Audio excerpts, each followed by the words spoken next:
Assalamualaikum warahmatullahi wabarakatuh. Izin memperkenalkan diri.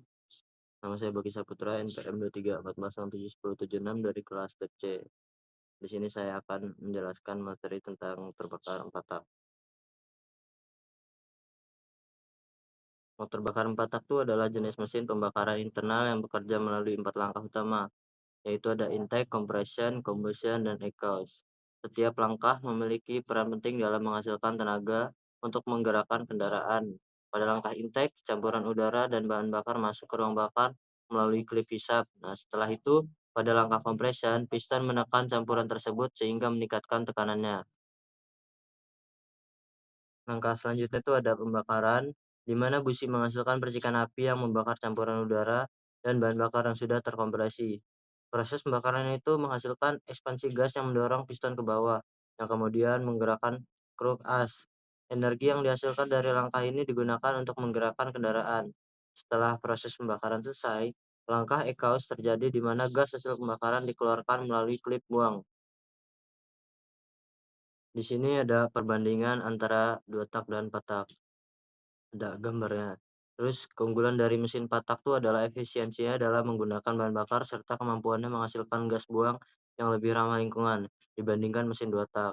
Hal ini menjadikannya pilihan yang lebih disukai untuk kendaraan modern, terutama pada mobil dan sepeda motor. Selain itu, mesin ini memiliki suara yang halus dan kinerja yang lebih stabil. Mesin 4 tak tuh memiliki beberapa kekurangan.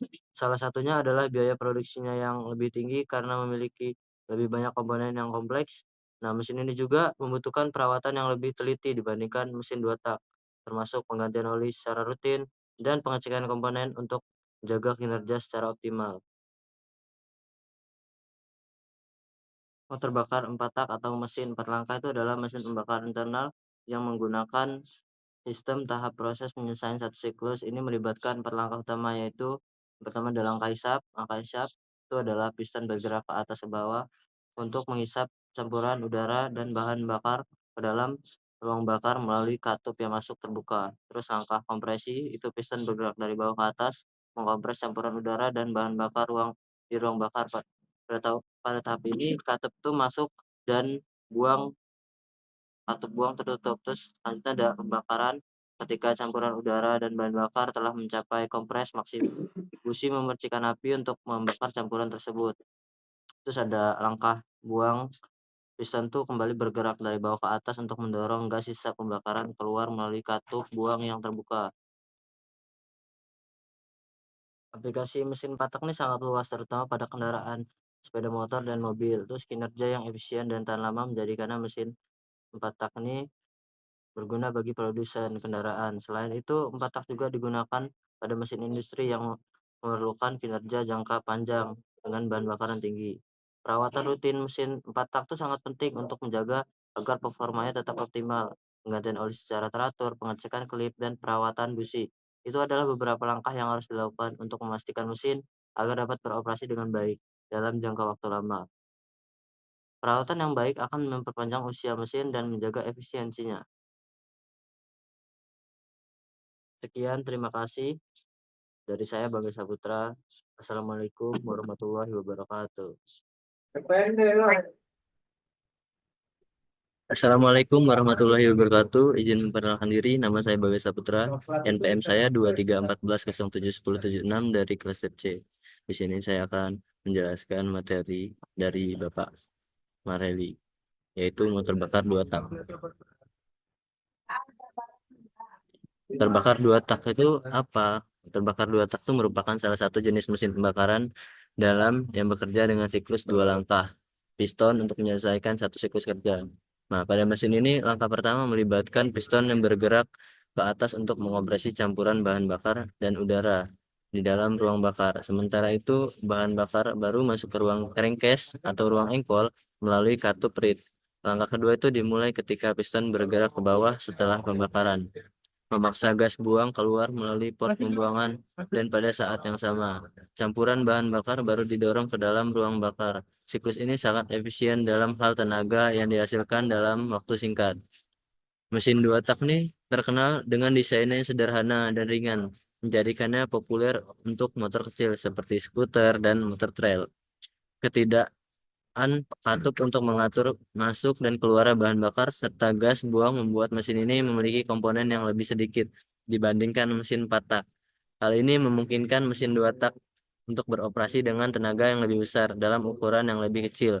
Namun mesin ini juga dikenal lebih boros bahan bakar dan cenderung menghasilkan lebih banyak emisi dibandingkan mesin 4 tak.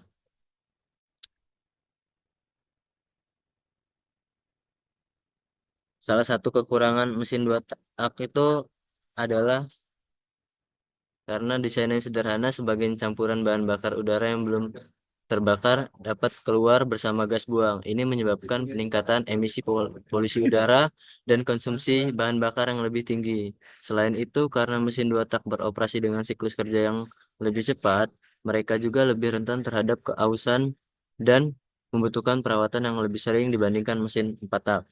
Meskipun demikian, motor 2 tak masih digunakan dalam beberapa aplikasi khusus seperti sepeda motor balap dan alat-alat kecil seperti mesin pemotong rumput dan gergaji mesin. Meskipun perkembangan teknologi telah mendorong peralihan ke mesin 4 tak yang lebih efisien dan ramah lingkungan, mesin 2 tak tetap memiliki tempat tersendiri karena kekuatan, responsivitas, dan kesederhanaannya. Motor bakar 2 tak tuh memiliki beberapa kelebihan yang membuat tetap populer di dalam aplikasi tertentu. Salah satunya itu adalah desainnya yang sederhana, di mana mesin ini tidak memerlukan katup masuk dan keluar seperti mesin 4 tak. Hal ini yang membuat konstruksi lebih ringan dan lebih kompak, sehingga sangat cocok untuk kendaraan kecil seperti motor trail, skuter, dan alat-alat portable seperti mesin pemotong rumput. Selain itu, karena setiap dua langkah piston menghasilkan satu siklus tenaga, mesin 2 tak ini mampu menghasilkan tenaga yang besar dalam waktu yang lebih singkat, memberikan akselerasi yang lebih cepat dan responsif. Kelebihan lainnya tuh biaya produksi dan perawatannya lebih rendah dibandingin mesin 4 tak. Kenapa? Karena memiliki lebih sedikit komponen yang bergerak. Mesin ini cenderung mudah dan murah untuk diproduksi. Ini juga membuat perawatan menjadi lebih sederhana karena lebih sedikit bagian yang perlu diperiksa dan diservis. Pada beberapa aplikasi seperti motor balap dan kendaraan off-road, kelebihan ini sangat dihargai karena mesin 2 tak dapat dengan mudah setel untuk menghasilkan performa yang maksimal. Motor 2 tak juga memiliki sejumlah kekurangan yang signifikan. Salah satunya kelemahan utamanya itu adalah efisiensi bahan bakar yang rendah. Karena desain yang tidak menggunakan sistem katup, sebagian dari campuran bahan bakar dan udara terbuang bersama gas buang sebelum terbakar sepenuhnya. Ini menyebabkan konsumsi bahan bakar lebih boros dan emisi gas buang yang lebih tinggi, yang menjadi masalah lingkungan. Inilah salah satu alasan mengapa mesin 2 tak cenderung digantikan oleh mesin 4 tak yang lebih ramah lingkungan. Terus kekurangan lainnya tuh adalah daya tahan mesin 2 tak tuh cenderung lebih rendah karena bekerja dengan siklus pembakaran yang cepat. Mesin ini mengalami lebih banyak keausan pada komponen internalnya. Ini berarti mesin 2 tak sering memerlukan perawatan yang lebih intensif dan memiliki umur yang lebih pendek dibandingin mesin 4 tak. Selain itu, suara dan getaran yang dihasilkan mesin 2 tak seringkali lebih keras sehingga kurang nyaman untuk penggunaan sehari-hari dalam beberapa kondisi. Ini ada bagian-bagian utama pada mesin motor 2 tak. Pertama itu ada piston. Piston itu apa? Piston itu bergerak naik turun untuk mengkompresi dan membakar campuran bahan bakar di ruang bakar. Terus yang kedua ada ruang bakar, combustion chamber, itu tempat bahan bakar terbakar untuk mendorong piston. Tiga ada exhaust port, itu saluran pembuangan gas sisa pembakaran. Terus keempat, intake port, saluran masuk campuran bahan bakar dan udara. Lima ada transfer port, itu memindahkan campuran bahan bakar dari crankcase ke silinder. Enam ada crankcase, ruang di bawah piston tempat bahan bakar masuk dan dipersiapkan untuk pembakaran. Yang ketujuh itu ada crankshaft, itu poros engkol, itu mengubah gerakan piston menjadi gerakan putar yang menggerakkan roda motor. Terus ini ada beberapa langkahnya. Yang pertama ada isap dan kompresi. Terus langkah isap itu yaitu ketika piston bergerak ke atas terjadi di ruang hampa di campuran udara, bensin, dan oli 2T masuk melalui saluran isap menuju bak engkol. Nah, pada saat yang sama, campuran bahan bakar dan udara sebelumnya sudah ada di dalam bak engkol, ditekan oleh piston melalui saluran transfer ke dalam ruang pembakaran. Terus selanjutnya ada langkah kompresi. Setelah campuran bahan bakar masuk ke ruang pembakaran melalui saluran transfer, piston ini terus bergerak ke atas dan mengkompresi campuran bahan bakar udara di ruang bakar. Terus kompresi ini penting untuk meningkatkan efisiensi pembakaran saat campuran dinyalakan. Yang kedua itu ada pembakaran dan buang. Nah, langkah pembakaran nih ketika piston mencapai titik tertinggi atau TMA, titik mati atas, busi menyalakan campuran bahan bakar dan udara yang terkompresi di ruang bakar. Pembakaran ini menghasilkan tekanan tinggi yang mendorong piston ke bawah, menghasilkan tenaga yang memutar poros engkol. Proses ini adalah sumber utama tenaga yang dihasilkan oleh mesin dua tak. Terus selanjutnya ada langkah buang. Langkah buang ini saat piston bergerak turun, lubang buang terbuka, gas sisa hasil pembakaran keluar melalui lubang buang ini dibantu oleh bergerak piston ke bawah. Pada saat yang sama, campuran baru dari bak engkol masuk ke ruang bakar saluran menggantikan gas sisa yang dikeluarkan. Proses pengeluaran gas buang dan masuk ke campuran baru ini terjadi hampir bersamaan. Cukup. Sekian, terima kasih dari saya. Wassalamualaikum warahmatullahi wabarakatuh.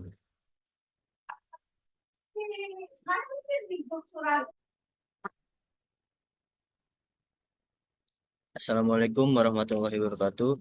Izin memperkenalkan diri, nama saya Bagas Saputra, NPM 2314671076 dari kelas TEP C. Di sini saya akan menjelaskan materi perihal tentang batak solar.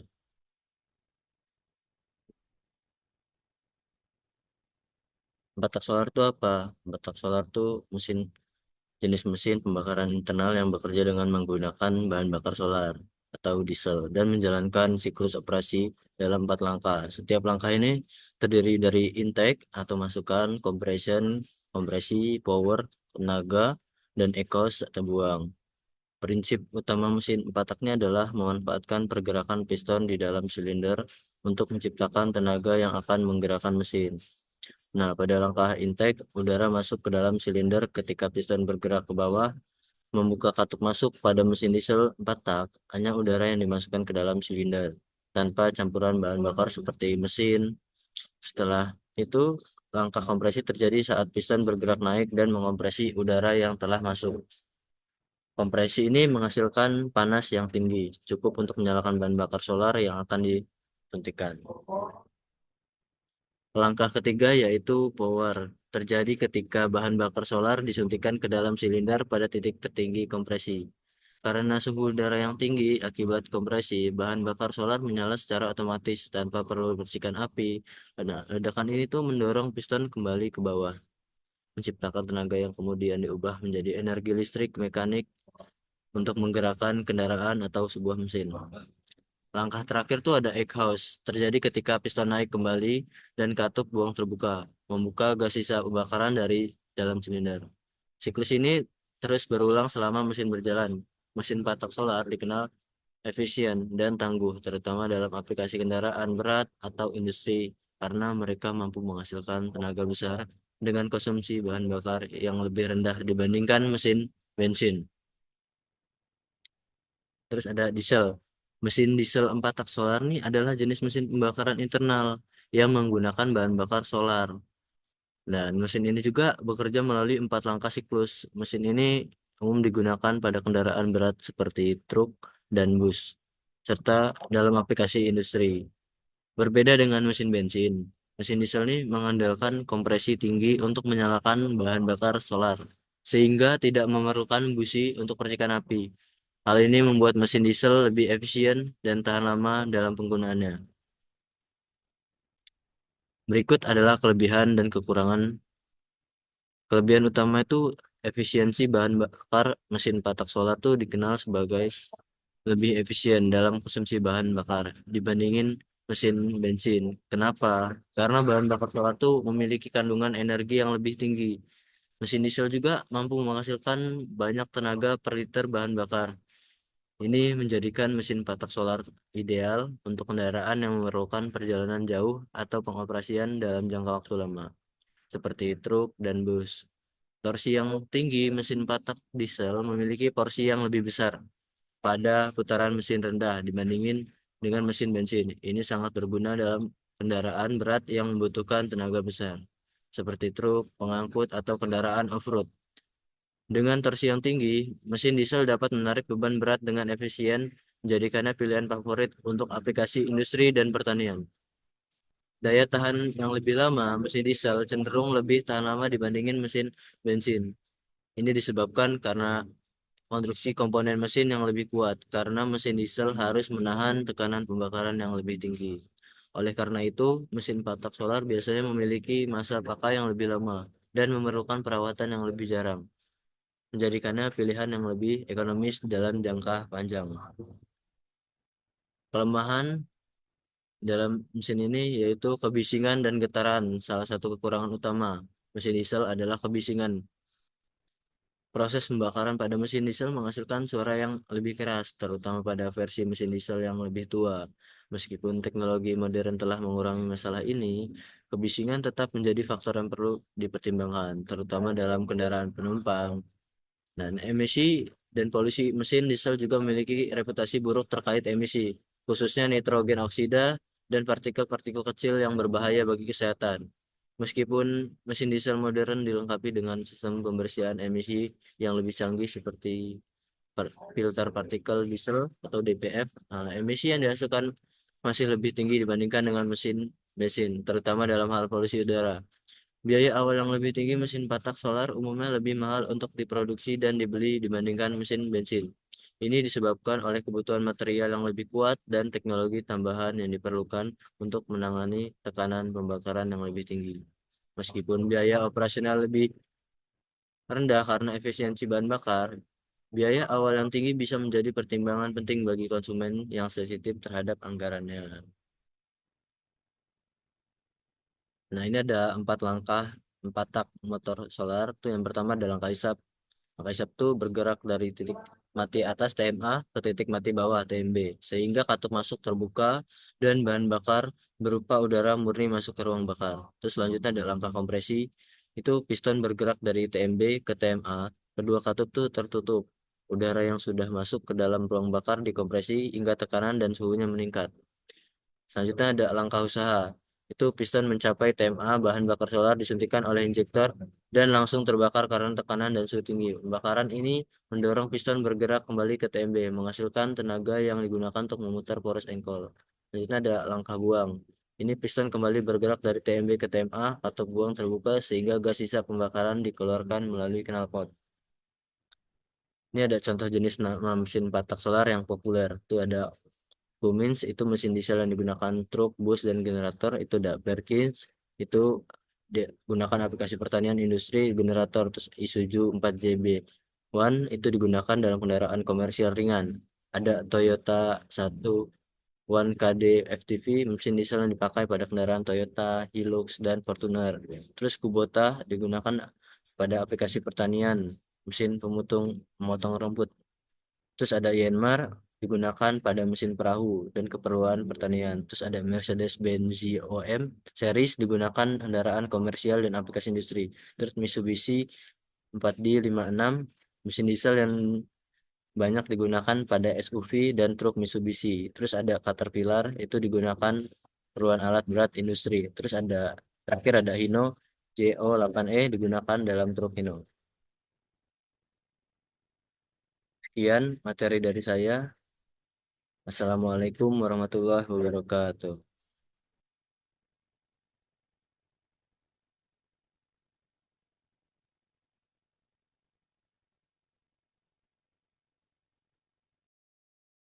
Assalamualaikum warahmatullahi wabarakatuh.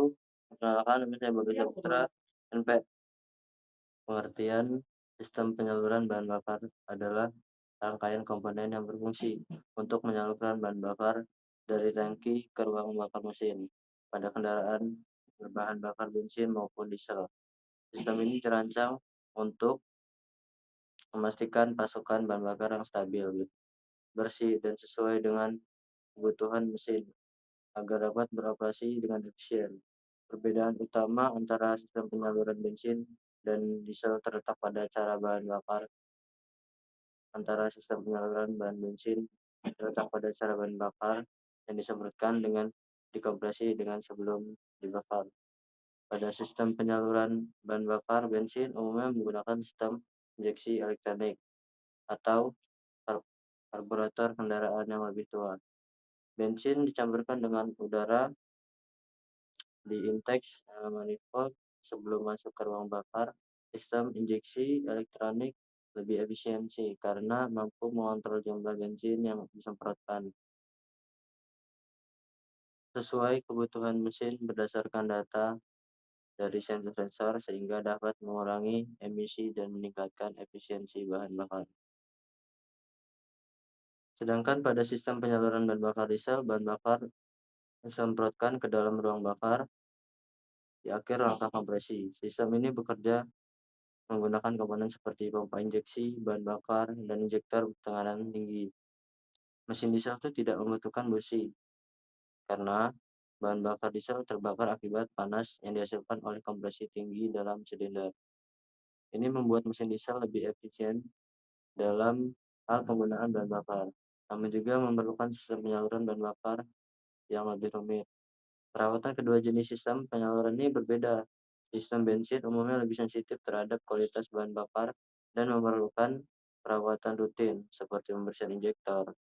Di sisi lain sistem diesel memerlukan perawatan yang lebih ketat terhadap filter bahan bakar dan injektor karena tekanan yang lebih tinggi serta resiko ketat terhadap filter bakar tersumbat akibat kotoran lebih besar. Meskipun demikian, sistem penyaluran bahan bakar yang baik dan terawat akan membantu mesin berjalan lebih efisien dan tahan lama. Penyaluran bahan bakar. Penyaluran bahan bakar merujuk pada proses distribusi atau perindustrian bahan bakar dari titik produksi atau penyimpanan hingga sampai ke konsumen akhir. Bahan bakar ini bisa berupa bensin, solar, gas alam, dan maupun jenis bahan bakar lainnya yang digunakan untuk menggunakan keperluan transportasi industri dan rumah tangga. Proses penyaluran ini melibatkan berbagai tahapan, mulai dari penyulingan, penyimpanan, hingga pengangkutan menggunakan berbagai model transportasi seperti truk, tangki, kapal, ataupun pipa. Dalam skala yang besar, penyaluran bahan bakar diatur oleh perusahaan-perusahaan energi, baik milik pemerintah maupun swasta. Mereka bertanggung jawab untuk memastikan ketersediaan bahan bakar di berbagai wilayah dan menjaga stabilitas pasokan. Distribusi dilakukan melalui jaringan logistik yang kompleks yang melibatkan terminal penyimpanan, depot, dan stasiun pengisian bahan bakar. Selain itu, ada juga regulasi yang harus dipatuhi untuk menjamin keamanan dan pengangkutan, serta penanganan juga regulasi yang harus dipatuhi untuk menjamin bahan bakar yang berpotensi berbahaya.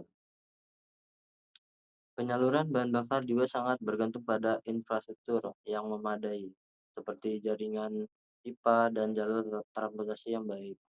Infrastruktur yang kurang memadai bisa menyebabkan gangguan distribusi, sehingga dapat mempengaruhi ketersediaan bahan bakar di beberapa daerah.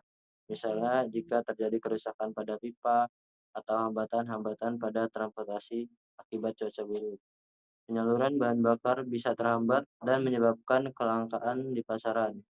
Di sisi lain, keberhasilan penyaluran bahan bakar juga sangat berpengaruh pada harga bahan bakar itu sendiri. Jika proses distribusi lancar dan pasokan cukup, harga bahan bakar cenderung stabil. Namun jika terjadi gangguan dalam penyaluran, baik akibat faktor teknis maupun non-teknis, seperti kebijakan pemerintah atau perubahan harga minyak dunia, harga bahan bakar bisa naik dan mempengaruhi perekonomian secara keseluruhan. Ini berikut ada contoh gambar, ada pengisian bensin dan diesel. Ini juga contoh gambar dari materi diesel. Selanjutnya itu ada diesel. Diesel itu adalah jenis bahan bakar yang digunakan terutama untuk mesin diesel yang berbeda dari mesin bensin. Bahan bakar ini dibuat dari hasil penyulingan minyak mentah, menghasilkan bahan yang lebih kental dan padat energi. Mesin diesel itu umumnya lebih efisien dalam mengubah bahan bakar menjadi tenaga, sehingga lebih banyak digunakan pada kendaraan besar seperti truk, bus, dan mesin industri. Mesin diesel bekerja dengan prinsip pembakaran internal, di mana bahan bakar disemprotkan ke dalam ruang pembakaran dan kompresi hingga meledak, menghasilkan energi karena proses kompresinya lebih tinggi daripada mesin bensin. Diesel lebih hemat dan bahan bakar. Selanjutnya ada kelebihan dan kekurangan pada diesel. Kelebihan diesel tuh efisiensi bahan bakar yang lebih baik. Mesin diesel cenderung lebih hemat bahan bakar dibandingkan mesin bensin, terutama dalam perjalanan jarak jauh. Selanjutnya ada torsi yang lebih tinggi. Mesin diesel memerlukan torsi yang lebih besar pada putaran mesin rendah, membuatnya lebih baik untuk kendaraan berat atau pengangkut barang. Tiga, ada penjaga umur panjang. Mesin diesel umumnya lebih tahan lama karena konstruksi yang lebih kuat. Empat, ada cocok untuk bahan beban berat. Terus yang kelima ada emisi karbon dioksida lebih rendah. Mesin diesel menghasilkan emisi CO2 yang lebih rendah dibandingkan mesin bensin. Selanjutnya ada kekurangan mesin diesel. Pertama itu harga mesin lebih mahal. Mesin diesel biasanya lebih mahal dibandingkan mesin bensin karena teknologi dan material yang digunakan lebih kompleks. Kedua, ada biaya perawatan lebih tinggi. Mesin diesel itu memerlukan perawatan lebih tinggi dan suku cadangan buat lebih mahal. Tiga, itu ada kebisingan dan getaran. Mesin diesel itu cenderung lebih berisik dan bergetar dibandingkan mesin bensin. Atau ada emisi polutan lainnya. Meskipun CO2 rendah, mesin diesel menghasilkan polutan lain seperti NOx dan partikel berbahaya yang lebih tinggi. Terima kasih. Sekian penjelasan materi dari saya. Wassalamualaikum warahmatullahi wabarakatuh. Assalamualaikum warahmatullahi wabarakatuh. Sebelumnya izin memperkenalkan diri. Nama saya Bagas Saputra. NPM saya 2314071076 dari kelas C. Di sini saya akan menjelaskan materi yaitu tentang sistem kelistrikan motor bakar. Sistem kelistrikan pada motor bakar itu merupakan salah satu komponen yang penting untuk menunjang kinerja optimal mesin. Nah, motor bakar baik motor bensin maupun diesel membutuhkan sistem kelistrikan yang berfungsi untuk mendukung pengapian, penyalaan mesin, pengisian baterai, serta mengoperasikan berbagai perangkat elektronik seperti lampu dan klakson. Dalam sistem kelistrikan motor, berbagai komponen seperti baterai, alternator, regulator, dan kabel-kabel berperan penting untuk memastikan aliran listrik yang stabil dan sesuai dengan kebutuhan kendaraan. Salah satu komponen utama dalam sistem kelistrikan motor bakar itu adalah sistem pengapian. Sistem ini tuh bertugas untuk menghasilkan percikan api pada busi, kemudian memicu proses pembakaran bahan bakar di dalam silinder mesin. Komponen penting dalam sistem pengapian ini meliputi baterai, koil pengapian, distributor, dan busi. Energi listrik dari baterai diubah oleh koil pengapian menjadi tenaga tegangan tinggi, yang kemudian dikirimkan ke busi melalui distributor untuk menciptakan percikan api. Salah satu komponen vital dalam sistem kelistrikan motor bakar itu adalah baterai yang menyimpan energi listrik dan menyediakan daya awal saat mesin dihidupkan. Baterai juga memberikan energi kepada sistem kelistrikan lainnya seperti lampu, klakson, dan sistem elektronik saat mesin dalam keadaan mati.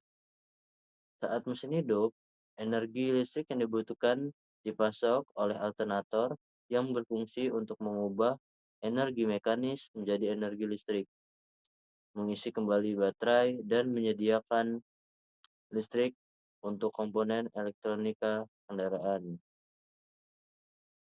Sistem pengapian ini juga menjadi elemen kunci dari sistem kelistrikan motor bakar. Dan sistem pengapian ini juga bertanggung jawab untuk menghasilkan percikan api di ruang bakar melalui busi yang kemudian menyalakan campuran udara dan bahan bakar dalam silinder. Pengapian yang tepat waktu sangat penting untuk efisiensi bahan bakar dan kinerja sebuah mesin. Sistem pengapian modern umumnya dikendalikan oleh unit kontrol elektronik atau ECU yang memantau dan menyesuaikan waktu pengapian untuk memberikan kinerja yang terbaik. Kelistrikan ini memiliki karakteristik. Nah, kalau sistem kelistrikan pada motor bakar tuh ditandai oleh ketergantungan pada sumber daya listrik yang stabil dan konstan. Terus baterai berfungsi sebagai penyimpan daya yang menyediakan energi awal untuk menghidupkan mesin dan mengoperasikan berbagai komponen elektronik. Salah satunya karakteristik penting dari baterai itu adalah kapasitas dan voltase yang harus sesuai dengan kebutuhan kendaraan. Baterai kendaraan umumnya menggunakan tegangan 12 volt dan harus mampu memberikan arus yang cukup besar untuk starter motor, terutama saat suhu dingin. Daya baterai juga akan berkurang seiring waktu karena proses kimiawi di dalamnya, sehingga memerlukan perawatan berkala atau penggantian. Alternator sebagai komponen penghasil listrik ketika mesin berjalan itu memiliki karakteristik utama berupa kapasitas output yang disesuaikan dengan kebutuhan sistem kelas listrikan kendaraan. Kapasitas alternator itu biasanya dinyatakan dalam satuan ampere, di mana alternator yang lebih besar mampu menghasilkan banyak listrik. Karakteristik alternator yang baik itu adalah kemampuannya untuk mempertahankan suplai listrik yang stabil meskipun beban listrik pada kendaraan bervariasi, seperti ketika banyak perangkat elektronik yang digunakan secara bersamaan. Selain itu, alternator juga efisien, akan memastikan bahwa baterai tetap terisi secara optimal selama mesin berjalan. Sistem starter memiliki karakteristik penting dalam hal kebutuhan arus listrik yang besar pada saat awal menggunakan mesin. Starter motor itu bekerja dengan mengubah energi listrik dari baterai menjadi energi mekanis. Untuk apa? Itu untuk memutar mesin hingga dapat nyala. Terus arus yang dibutuhkan pada start sangat tinggi, seringkali mencapai ratusan ampere dalam waktu singkat. Nah, oleh karena itu, kualitas kabel dan koneksi yang baik itu sangat penting untuk mencegah penurunan tegangan atau kehilangan energi saat proses starter berlangsung. Selain itu, karakteristik starter yang andal itu adalah respon yang cepat dan ketahanan terhadap beban berat berulang-ulang kali. Dan ini yang terakhir tuh ada contoh gambar listrik dan listrikan motor bakar. Ini ada yang sebelah kiri, yang sebelah kanan tuh ada pistonnya. Ya, cukup penyampaian materi dari saya tentang kelistrikan pada motor bakar. Sekian dari saya, Bagas Saputra. Saya tutup. Wassalamualaikum warahmatullahi wabarakatuh. Assalamualaikum warahmatullahi wabarakatuh. Sebelumnya izin memperkenalkan diri, nama saya Bagas Saputra dari kelas TEP C, dan saya 2314 enam. Di sini saya akan menjelaskan dari tentang optimalisasi sistem transmisi dan pelumasan pada motor bakar. Optimalisasi sistem transmisi dan pelumasan pada motor bakar itu melibatkan beberapa langkah penting untuk meningkatkan efisiensi, performa, dan umur mesin. Transmisi itu adalah sistem yang mengubah dan mengontrol tenaga yang dihasilkan oleh mesin kendaraan agar dapat digunakan untuk menggerakkan roda. Sedangkan jika pelumasan itu adalah proses menyediakan oli atau pelumas ke komponen mesin untuk mengurangi gesekan antara permukaan yang bergerak. Pentingnya sistem transmisi itu apa? Ini beberapa alasan mengapa transmisi itu penting. Yang pertama itu mengatur daya dan kecepatan. Sistem transmisi mengubah tenaga yang dihasilkan mesin menjadi daya yang dapat digunakan untuk menggerakkan kendaraan, memungkinkan pengemudi untuk mengatur kecepatan dan akselerasi. Yang kedua itu efisiensi bahan bakar. Ini transmisi yang tepat membantu mesin beroperasi pada putaran optimal, meningkatkan efisiensi bahan bakar, dan mengurangi emisi gas buang. Selanjutnya yang ketiga itu ada fleksibilitas dalam berbagai kondisi. Ini sistem transmisi memungkinkan kendaraan untuk beradaptasi dengan berbagai kondisi jalan seperti tanjakan, turunan, atau permukaan licin. Ini memberikan kontrol yang baik. Terus yang keempat tuh ada kemampuan menarik beban. Pada kendaraan komersial atau kendaraan yang digunakan menarik beban, transmisi yang sangat penting untuk menghasilkan torsi yang diperlukan. Yang terakhir tuh yang kelima ada performa kendaraan. Itu transmisi yang efisien dan responsif, meningkatkan performa keseluruhan kendaraan, memberikan akselerasi yang lebih baik dan pengendalian yang lebih baik. Ya, berikut itu ada komponen utama transmisi.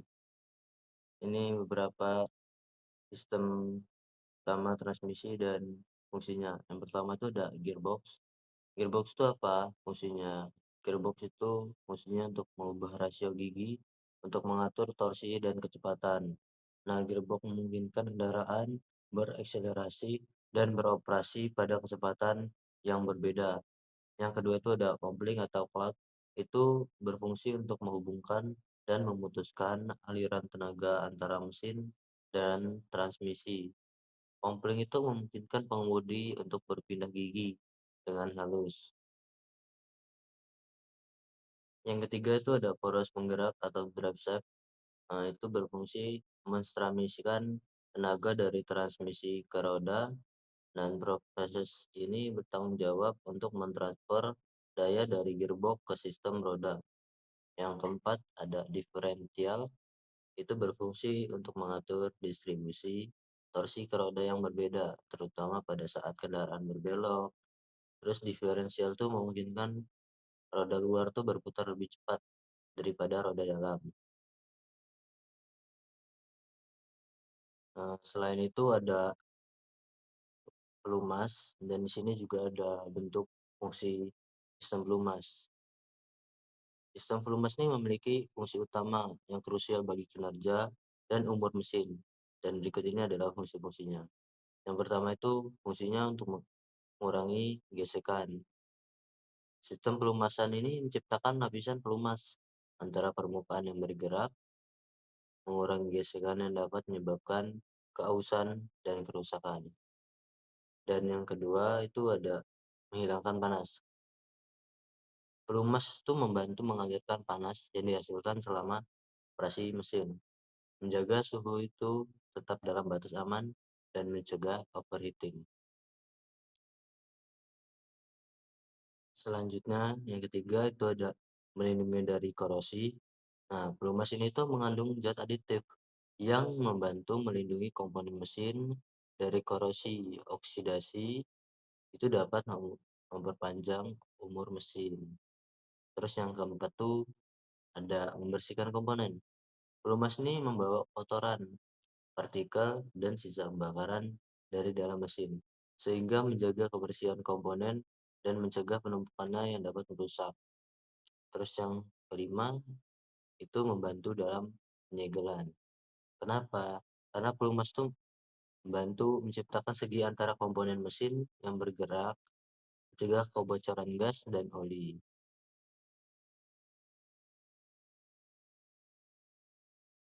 Oke, ini ada optimalisasi transmisi dan pelumas. Nah, optimalisasi di sistem transmisi itu ada meliputi tiga hal. Yang pertama itu pengaturan gear ratio. Pengaturan gear ratio itu harus ini secara rutin ya. Yang kedua itu ada perawatan rutin seperti merawat transmisi komponen utamanya. Terus yang ketiga itu ada teknologi transmisi modern. Nah, selain ada optimalisasi transmisi, itu ada pelumas juga. Nah, sistem pelumas tuh ada meliputi apa sih? Itu ada meliputi pemilihan oli yang tepat, sistem pelumasan yang efisien, dan yang terakhir itu monitoring suhu tekanan. Mungkin itu saja yang bisa saya sampaikan, kurang lebihnya saya mohon maaf. Mohon ampun pada Allah. Saya tutup, penjelasan materi dari saya, Yogi Saputra. Wabillahi taufiq wal hidayah. Wassalamualaikum warahmatullahi wabarakatuh.